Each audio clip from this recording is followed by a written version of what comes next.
The morning mist had not yet fully lifted over the ancient forests of Burkina Faso.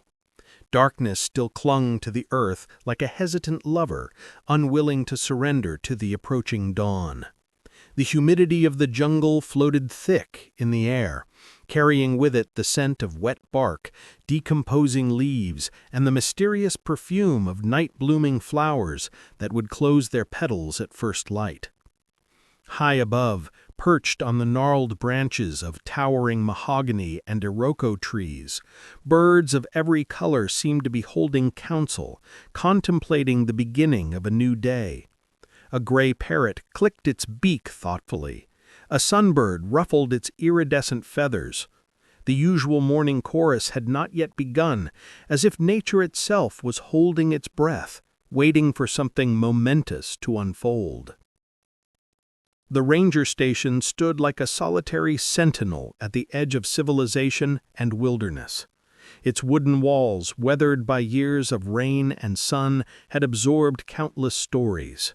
The small clearing around it had been carved from the jungle decades ago, but the forest was always trying to reclaim its territory. Vines crept along the foundation, moss covered the northern wall where sunlight rarely reached. Inside, President Ibrahim Traoré had spent the night reviewing conservation reports and preparing for the morning patrol. Sleep had come late, and dawn had arrived too early, but this was the life he had chosen, a life dedicated to protecting the wild spaces of his nation, even as he bore the weight of leading it. That profound silence, the kind that only exists in the hour before sunrise, was suddenly and violently torn apart by a piercing, heart-wrenching scream that echoed through the trees like a knife through silk. The scream of a baby gorilla, but it didn't sound like the typical vocalizations Ibrahim had heard in his years of jungle work. This wasn't a territorial call or a playful shriek. It was something far more desperate, far more human in its raw emotion. It was crying, truly crying, with a grief and terror that transcended species. The sound grew closer, accompanied by the frantic rustling of underbrush being trampled. Its tiny feet were slipping and sliding on the rain-soaked ground as it burst into the clearing and ran with single-minded determination toward the sturdy wooden door of the ranger station. Mud splattered from its small footprints. Its chest heaved with exhaustion and panic. Then it began pounding on the door with all its might, tiny fists striking the wood in a rhythm that spoke of pure desperation, as if desperately calling for someone, anyone, who might hear and understand and help. The thuds were surprisingly loud for such small hands, reverberating through the quiet morning like a primal drumbeat. When the door's silence offered no response, when no light appeared and no footsteps approached, the baby gorilla cried even louder. Its voice cracked with the strain. Its tiny fists kept striking the wood repeatedly, each impact driven by pure instinct and overwhelming need. The knuckles must have hurt, the wood was rough and unforgiving, but despite enduring what must have been considerable pain, it wouldn't stop, couldn't stop. Tears streaming from its dark, expressive eyes were being absorbed into the morning mist and the mud that caked its fur. Its whole small body shook with sobs. It was abundantly clear that this baby hadn't come alone on some curious adventure. It was a messenger, a sign of some terrible catastrophe unfolding in the green depths beyond. The door creaked slightly, that particular groan of old hinges that haven't been oiled in too long, then slowly swung open. President Ibrahim Traoré, who often inspected the forests early in the morning as part of his personal commitment to conservation, appeared in the doorway. He was wearing his patrol boots, already laced, a khaki shirt with a half-buttoned jacket over it, and on his weathered face was that fresh exhaustion of too little sleep and too many responsibilities. He held a steaming mug of strong coffee in his right hand, the local variety grown in the highlands, dark and bitter. And in his eyes was that particular bewilderment that any sensible, experienced person would feel upon seeing a screaming wild baby gorilla frantically pounding on their door at dawn. His first instinct was to check for the mother nearby, for adult gorillas could be dangerously protective, but he saw no larger shadow in the mist. The gorilla baby stopped screaming the moment its eyes locked onto his. The silence was sudden and profound. In a single instant, without any hesitation or the usual wariness wild animals show towards humans, it moved forward with purpose and jumped to grab Ibrahim's hand, the small fingers wrapping around his larger ones with surprising strength. The grip of its small but remarkably strong hands was such that it seemed like the last hope extending for miles through the darkness, the desperate clutch of someone drowning who has finally found something solid to hold on to. Ibrahim was startled, his coffee sloshing in the mug, but he didn't step back or pull away. Years of working with animals had taught him to read intention, and there was no aggression here, only desperate need. "What happened, little one?" he asked, with a mixture of surprise and growing concern, his voice gentle despite his confusion. The gorilla baby pulled his hand harder, tiny muscles straining with effort, as if saying with every fiber of its being, "Come, right now, there's no time." Its eyes, so remarkably expressive, so undeniably intelligent, bore into his with an intensity that transcended any language barrier.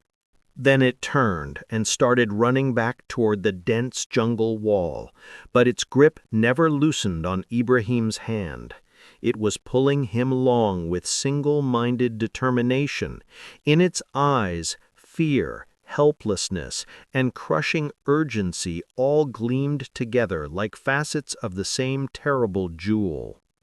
This was no ordinary matter, and Ibrahim knew it in his bones. A wild baby never comes this close to humans.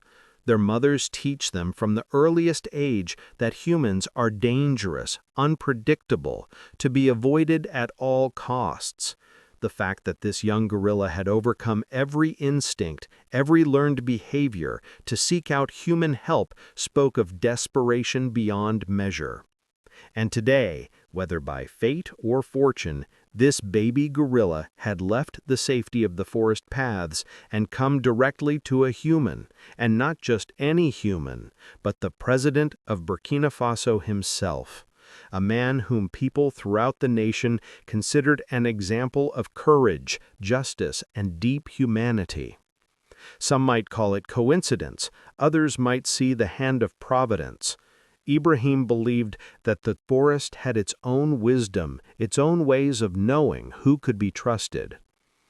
Ibrahim glanced at the sky for a moment, where the first pale hints of sunrise were beginning to paint the clouds.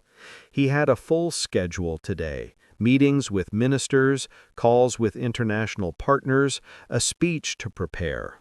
All of that suddenly seemed impossibly distant and utterly unimportant. He made his decision in that instant. Without another thought, he threw the coffee mug aside. It landed in the wet grass with a dull thud, the dark liquid spilling into the earth. "All right," he said firmly, meeting the baby gorilla's eyes with his own steady gaze. "I'm with you. Take me to where you need me to go." And thus began that extraordinary journey between the worlds of humans and animals, a journey that would not only save a life, but would, in ways Ibrahim could not yet imagine, save his own life as well in the days to come. The threads of fate were weaving themselves into a pattern that neither human nor animal could see, but both would come to understand. As Ibrahim spoke those words, "I'm with you," the gorilla baby gripped his hand even more firmly, if such a thing were possible. There was such determination in its tiny fingers, such refusal to let go, as if it understood that releasing this grip meant abandoning its only hope, as if letting go meant certain death for someone it loved. Its small hand and his larger one felt warm despite the cool morning, and Ibrahim could feel the rapid pulse of panic beating through those small fingers. It moved forward toward the jungle wall, and Ibrahim followed without hesitation. The jungle path, if it could even be called a path, was thoroughly soaked from the night's rain. The red-brown soil had turned to a slick, treacherous mud that grabbed at boot soles and made every step an exercise in balance. The smell of wet earth was overwhelming, mixing with the green scent of crushed vegetation and the faint musk that all wild places carry. The morning mist swayed and danced in the air between the massive tree trunks, creating shifting curtains of vapor that seemed to hide and reveal the world in alternating moments, as if wanting to conceal everything within itself, to keep the jungle's secrets hidden from human eyes. But the baby's haste was such that even the mist couldn't keep pace with its speed.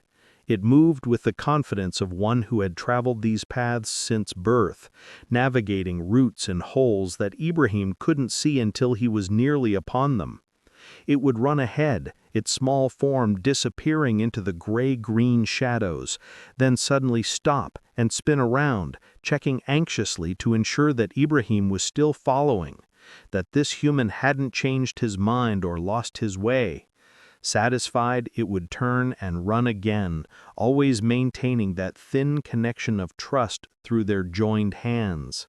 The baby's breath came in small, rapid pants that spoke of exhaustion already setting in, but it never slowed. For Ibrahim, this scene was astonishing and deeply frightening. A wild baby that usually hides from humans, that would normally flee at the first sight or scent of a person, was now pulling him deeper and deeper into territory where he would be utterly at the mercy of whatever they found. This couldn't be an ordinary problem, some minor injury or temporary separation. This was something catastrophic. The vegetation grew denser as they penetrated deeper into the forest's heart. Lianas hung like natural ropes between branches. Ferns as tall as a man created walls of green. The canopy overhead thickened until only scattered coins of sky were visible through the leaves. The light took on a greenish, underwater quality, and the temperature seemed to drop several degrees in the shade. "Slowly, little one, I'm coming," Ibrahim called out, his breathing growing labored from the pace and the treacherous footing. But the baby didn't stop or even slow. If anything, its urgency seemed to increase. There was panic in its steps, visible in the way its feet sometimes slipped and scrambled for purchase. The heartbeat of terror was hidden in its eyes, visible every time it glanced back, and screams were still trembling in its throat, occasionally breaking free in short, sharp cries of distress. Tree branches kept whipping across Ibrahim's face and catching at his clothes, leaving thin scratches on his cheeks and hands. Thorns grabbed at his jacket. Spider webs, heavy with dew and made by spiders the size of his palm, kept breaking across his face in sticky strands. But he couldn't even think of stopping or slowing down, couldn't consider turning back to grab proper equipment or calling for backup. First, as the designated guardian of this forest, a role he took more seriously than most of his presidential duties, he knew from years of experience that animals don't call for help without cause. They don't seek out humans unless every other option has failed.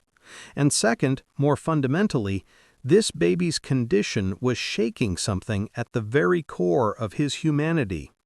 The sight of such pure, innocent desperation, regardless of species, demanded a response. To ignore it would be to deny something essential about what it meant to be human. Every few steps, the baby would suddenly stop and look directly into Ibrahim's eyes with an intensity that was almost painful to meet. Only one message was hidden in that gaze, transmitted clearly despite the absence of shared language. Hurry up. Time is running out. Every second counts. As they progressed deeper into the jungle's interior, the path, already barely discernible, became even narrower and more treacherous. The bushes grew thicker and more tangled, forming walls that had to be pushed through rather than walked around. Thorns grew sharper and more numerous, leaving scratches that stung in the humid air. And the ground became increasingly saturated, the mud sometimes ankle-deep, occasionally releasing the sulfurous smell of stagnant water disturbed from its rest. Every step was a calculated risk, a test of balance and will.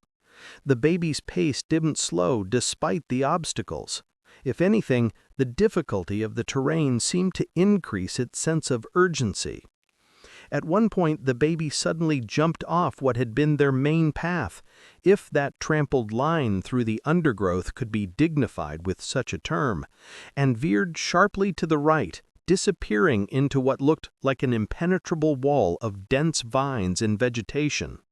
Ibrahim stopped for a split second, uncertain. Where is it going? This doesn't look like any path at all. At that very moment, a sound reached his ears that made his blood run cold. A scream, but very faint, very suppressed and distant, as if the source was either far away or too weak to call louder. It struck his ears and his heart simultaneously. This was the voice of a large animal, he could tell that much from the depth of the tone. A mother's voice, he somehow knew instinctively. An injured mother's voice, carrying notes of pain and exhaustion that transcended species. Ibrahim's heart began to pound hard against his ribs. His mouth went dry. He knew they were close now to whatever tragedy had brought this baby to his door. The baby had already disappeared into the dense wall of vines, swallowed by the green darkness. But it emerged again for just a moment, turning back to stare at Ibrahim with those expressive eyes, making an unmistakable gesture with its free hand, pointing urgently into the shadowy tangle. This way, come this way, she's here. Ibrahim didn't hesitate further. He pushed aside the bushes with his hands, branches snapping and leaves rustling loudly in the quiet forest. He shoved the heavy vines with his shoulder, feeling the ropey strength of them, the way they seemed almost alive in their resistance. Then he ducked his head and went inside, following the baby into the green twilight. As he moved forward through this natural tunnel, the jungle scent grew even stronger. Concentrated earth, concentrated life, concentrated moisture and decay and rebirth all mixed together. The mud seemed deeper here, clinging to his boots. The air felt thicker, harder to breathe, as if the oxygen itself was different in this hidden place. And the anxiety, his own and the palpable fear radiating from the baby ahead, combined with the physical sensations to create a strange, almost crushing pressure that made his chest feel tight. Then, suddenly, amidst the overwhelming tangle of vines and shadows and filtered green light, a large shadow emerged. A very large, wounded, helpless shadow that seemed to absorb what little light penetrated this deep into the thicket. Ibrahim held his breath completely, his lungs frozen mid-inhale. He knew with absolute certainty that the real story, the true test, was about to begin. As Ibrahim moved a bit further, the scene before him crashed upon him with full force. He stopped. His breath stopped, and his eyes widened with fear, sorrow, and amazement. In front of him, trapped in a heavy web of vines soaked in mud and rain, was a large female gorilla. Her powerful, impressive body, which in normal circumstances would be like a rock, today appeared broken, scattered, weak and helpless. Thick vines were wrapped around her chest, arms, and legs in such a way as if someone had deliberately imprisoned her. Her breaths were shallow and broken. With each breath, a faint moan emerged, as if she could feel life slipping through her fingers. The gorilla baby's screams had now become even louder. It ran and clung to its mother's chest, crying with a sorrow that would break even the hardest human heart into pieces. Ibrahim's steps trembled. He knew that a jungle's female gorilla always gives her life for her baby and doesn't take a moment to attack if any human comes close. But today she wasn't attacking. She was just watching with all her strength. In her eyes were pain, helplessness, and above all, an unspoken plea. Her eyes met Ibrahim's eyes. This was the gaze that could never be forgotten.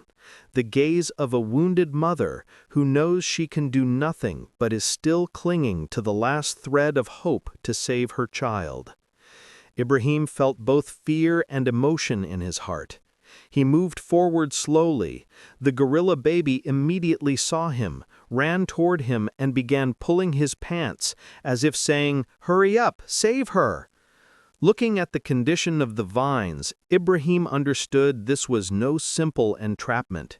Soaked in rain, the vines had become as hard as stone. Their grip was thick, firm, and piercing into the body. One wrong cut could deeply wound the mother's body. Ibrahim knelt down and began to feel the vines with his hands. The female gorilla's body was trembling.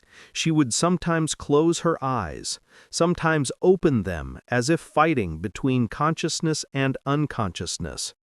For a moment, Ibrahim put himself in that mother's place and thought that if he too were helpless, watching his child scream, he would believe in every hope of help. He took a long breath. "I won't leave you alone." He said this phrase very softly, but the jungle heard it too. Now Ibrahim had come very close to the mother gorilla, so close that he could feel the warmth of her broken breaths.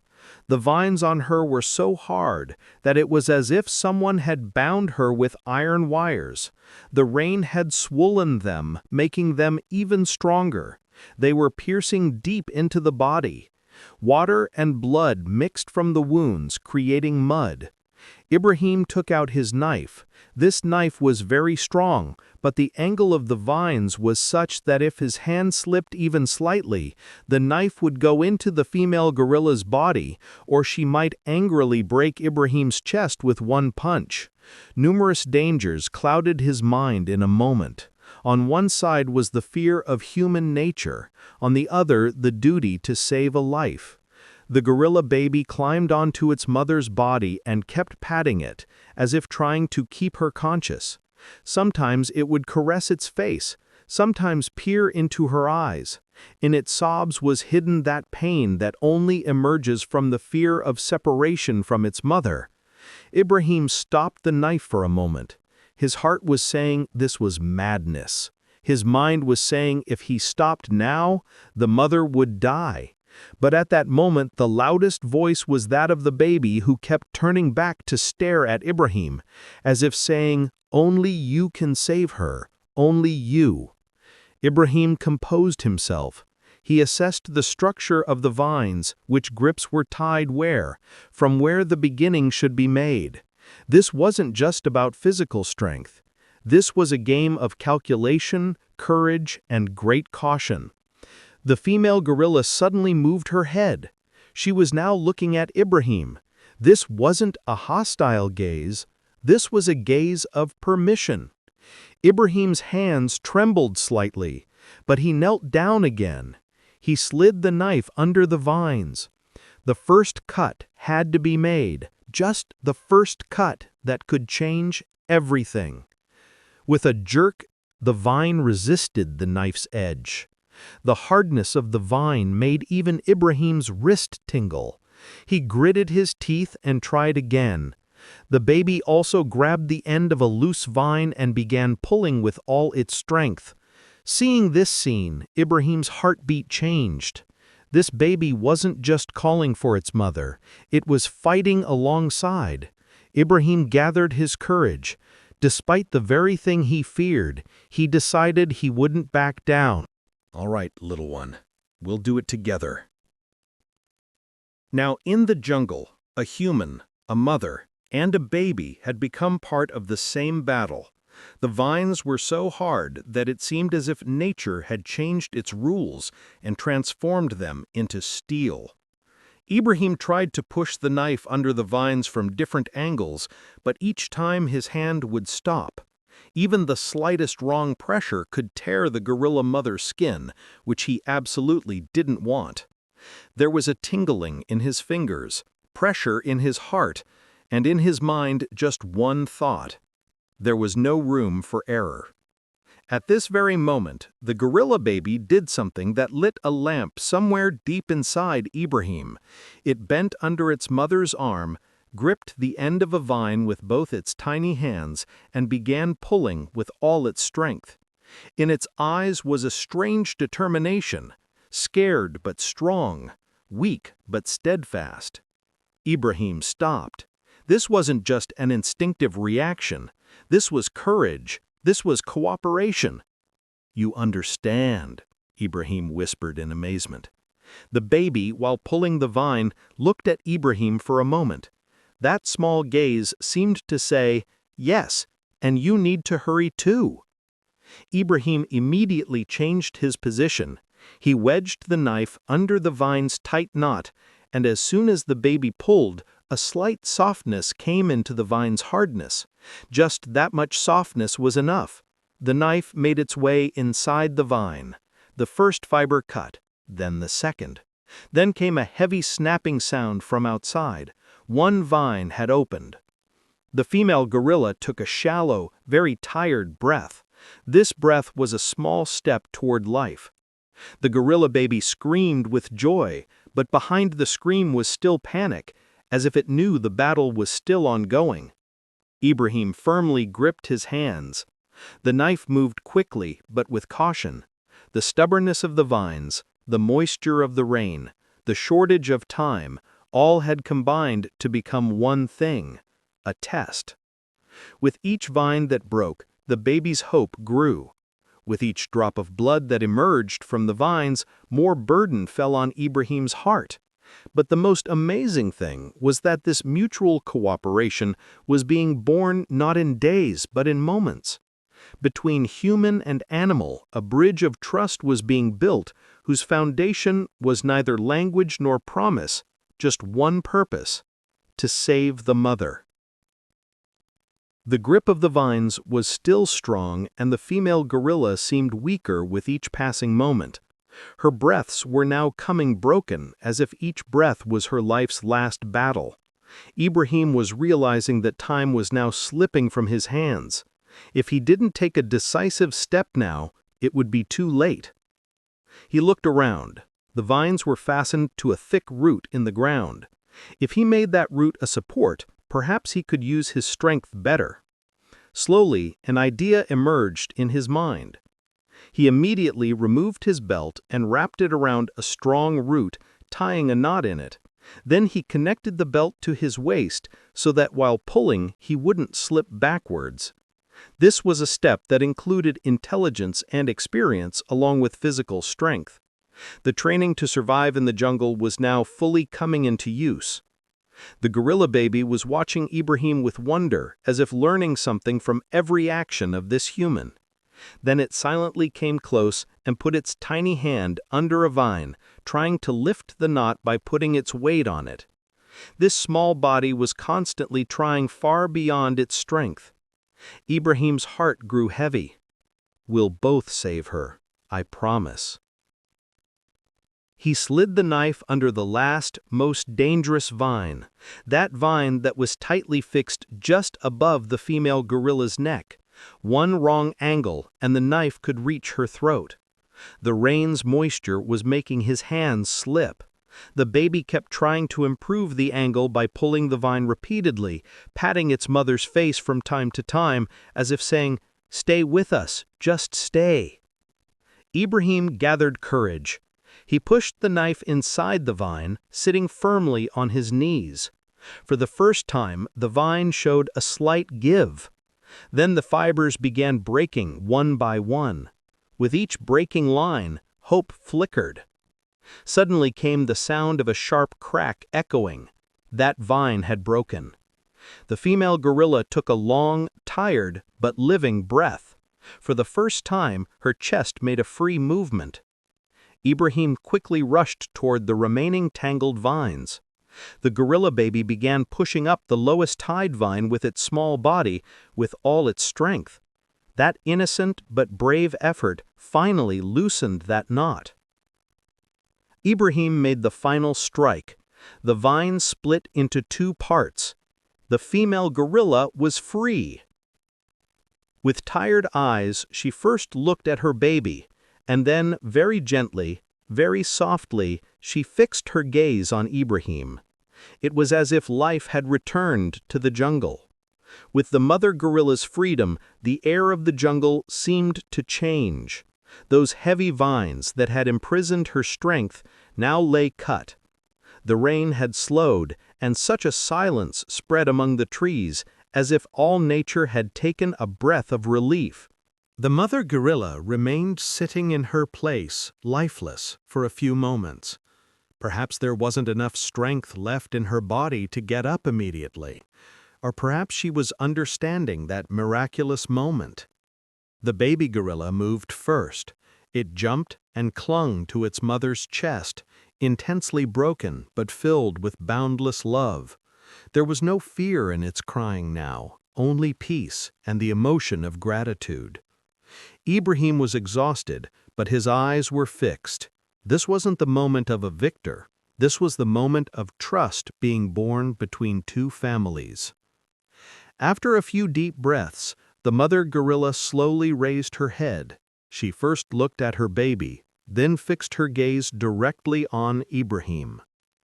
Ibrahim became as if made of stone. He knew that if she wanted, she could knock him to the ground with just one jolt. In the jungle's law, strength is the real language. But today wasn't the day of strength, but of love and gratitude. The gorilla mother, straightening her legs, slowly moved toward Ibrahim. Every step with full majesty, but every movement carrying amazing gentleness.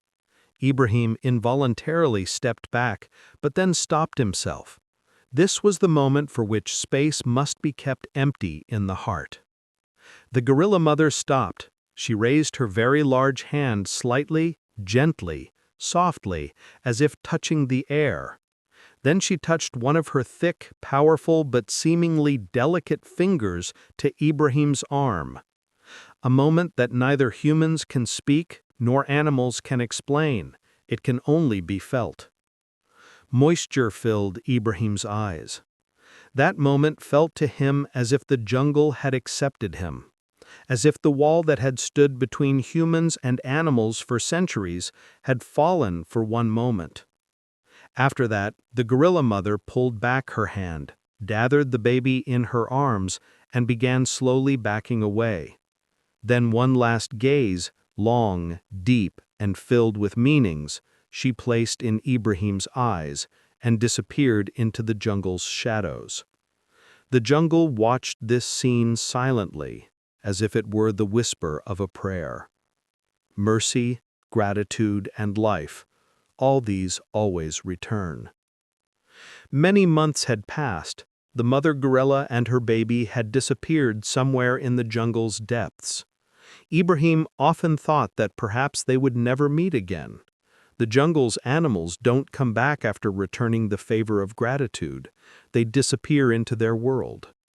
But that moment had left a strange peace in Ibrahim's heart, as if the jungle had bestowed upon him a silent friend.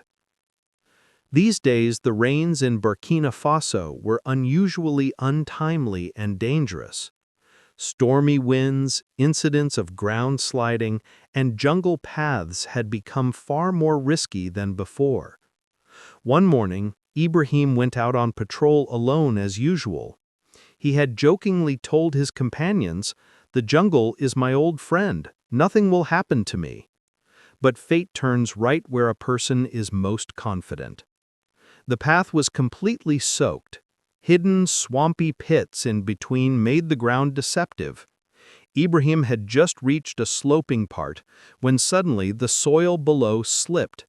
His feet tried to balance, but the ground had slipped from his hands. In one moment, he lost his balance and kept sliding down toward the depth. He tried to grab branches, but his hands kept slipping. Within just a few seconds, he fell with a heavy sound into a large cluster of vines. The vines immediately wrapped around his body, arms, legs, waist, everywhere a tight grip. Ibrahim exerted strength, but in response, the vines gripped the body even tighter. Breathing became difficult. The clothes soaked and stuck to the skin, and the moisture of the vines had made them as hard as iron.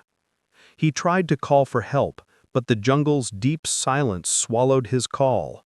This was a place where no signal came, nor could voices travel far. For the first time, fear found a place in Ibrahim's heart. Is today? That sentence remained incomplete in his mind. The vine's grip was getting even tighter. Blood flow in the feet began to stop. Near the neck, the end of a vine seemed ready to take away his breath. Ibrahim made a final attempt to twist his body, but he got even more entangled. Breaths fast, heart out of control, and a jungle silence was now becoming a burden on him. Then suddenly there was some movement in the bushes. Leaves rustled. The ground moved. Ibrahim's heart stopped. A wild animal or something else? A shadow appeared, and in the next moment, wonder overflowed in Ibrahim's eyes. It was that same baby gorilla, now grown, strong, and with a recognizing gaze. As that shadow fully came forward, Ibrahim's heart filled with mixed emotions of wonder, peace, and gratitude. Peering through the trees, that gorilla was no longer the tiny, delicate baby whose hand Ibrahim had once held. He had now grown up, broad chest, strong arms, dense and shiny hair. But in his eyes was the same recognition, the same tender love, and the same unquestioning trust. Behind him, another presence was moving in the shadows. The mother gorilla. She now looked completely healthy, robust, and more magnificent than before. In her eyes was that balance, that dignity that only the jungle's queen possesses. As soon as the young gorilla saw Ibrahim trapped in the vines, panic immediately ran through his eyes. He rushed forward, grabbed the vines in his strong hands, and tried to pull with all his strength. The vines were hard, but in his hands was that strength that only jungle life had given him. Ibrahim spoke in a weak voice. "You came back?" The young gorilla stopped for a moment and looked into his eyes. A gaze that only said this: "Just as you didn't abandon us, we won't leave you alone either." Then he again began pulling the vines.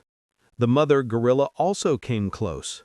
She grabbed a large thick vine that was wrapped around a root with both hands and tried to lift it up with all her strength.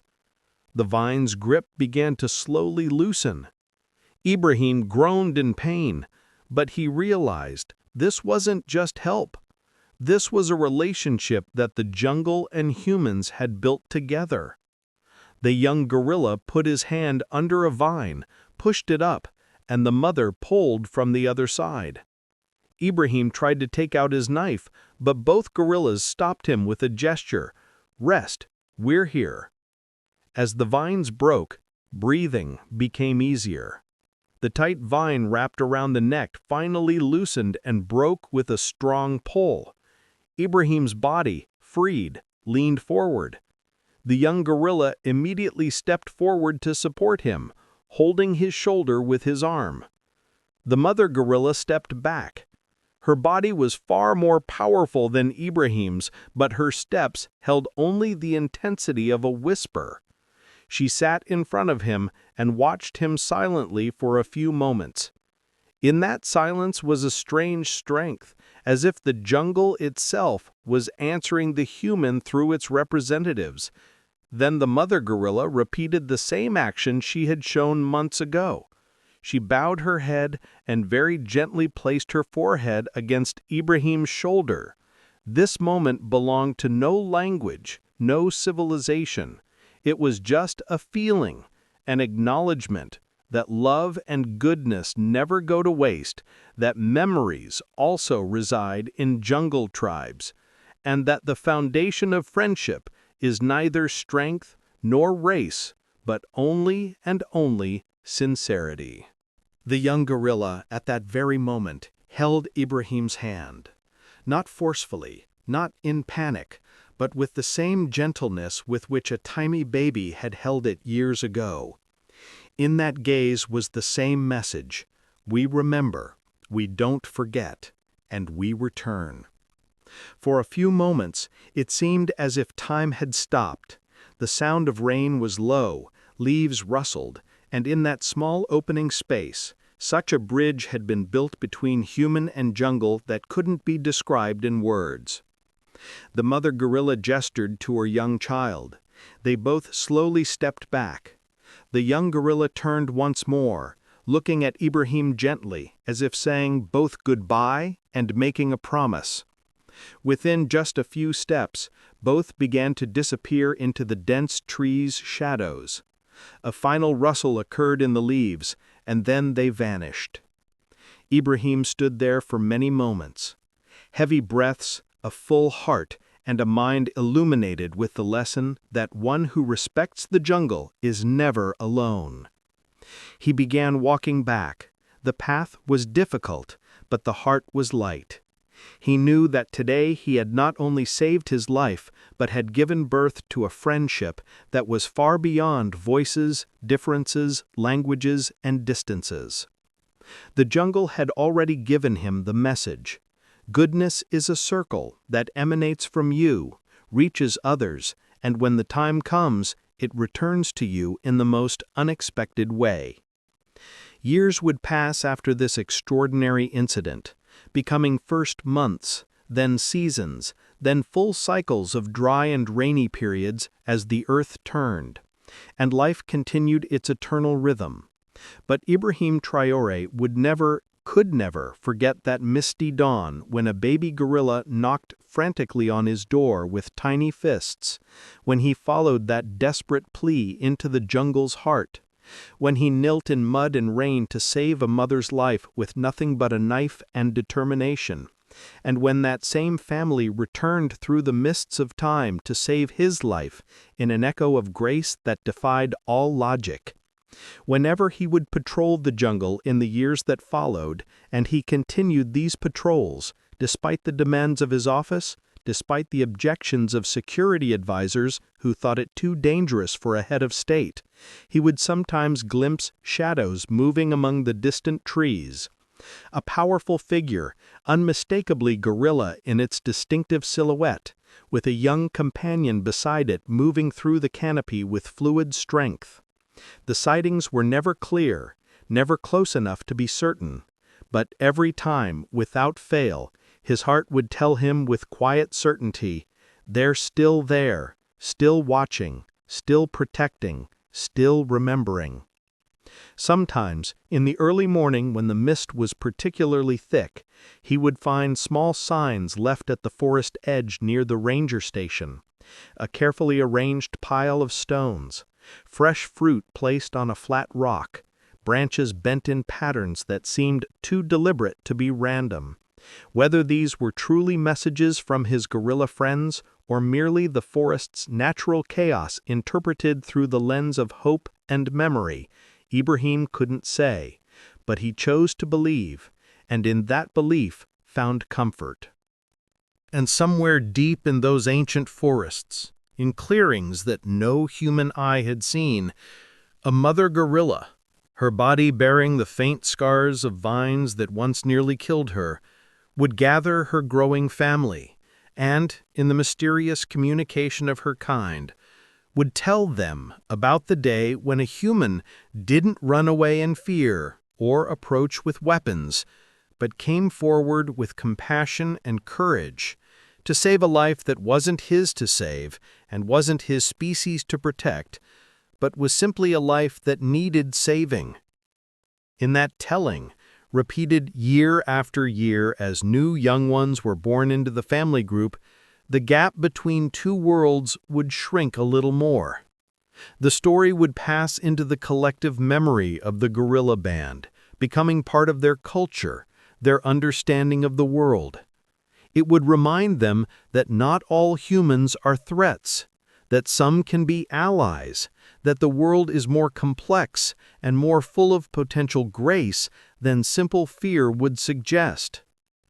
And perhaps, in the way that stories shape reality by shaping how we see and interact with the world, that tale told in both human words and guerrilla gestures would help ensure that future generations of both species would remember, we share this earth. Our fates are intertwined in ways we can barely imagine. And what we do to the least among us, regardless of species, we do to ourselves. The jungle keeps its secrets, holding them close in its green heart, but it also keeps its promises, honoring them across seasons and years. And the promise made that rainy morning in Burkina Faso, the unspoken covenant between a man and a mother, between human civilization and wild nature, between fear and trust, became eternal, a testament to the power of kindness, the strength of trust, and the unbreakable bonds that can form when we choose compassion over fear, connection over separation, love over indifference. This is not merely a story of survival, though survival was certainly part of it. It's not just a tale of coincidence, though the odds against such meetings were astronomical. It is, in its essence, a story of souls recognizing souls across the supposed divide of species. It's a story of debts honored and remembered across years. It's a story of the profound truth that, in the end, beneath all our differences of language and form and culture, love and gratitude speak a language that every living being with a heart and mind can understand. Ibrahim Traoré continued to lead his nation, making decisions that affected millions, navigating the complex politics of a changing world. But he never forgot the lessons learned in that vine-choked clearing, never lost sight of what truly mattered.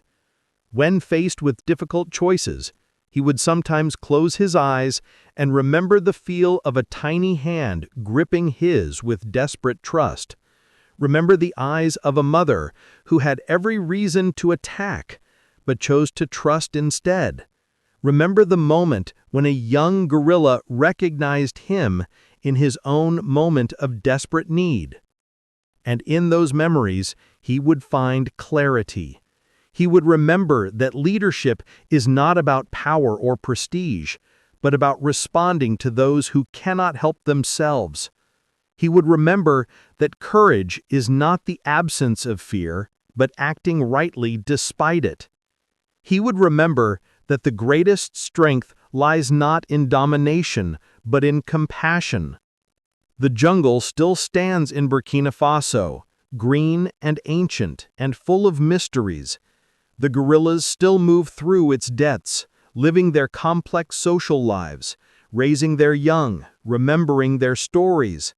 And sometimes on misty mornings, when the world holds its breath between darkness and light, if you stand very still at the edge of the forest and listen with more than just your ears, you might hear it, the whisper of an old promise kept, the echo of an impossible friendship, the quiet assurance that kindness is never forgotten and always, always returns. This is the truth that Ibrahim Traoré learned and that the jungle taught. We are all part of the same circle, the same web of life. What we give comes back to us. Who we choose to be in moments of crisis defines not just that moment, but ripples outward through time in ways we cannot predict. And when we choose compassion, when we choose to see the common thread of life that binds us all, we don't just change one story, we change the whole pattern. The circle of compassion continues to turn, encompassing more with each revolution, drawing more lives into its embrace.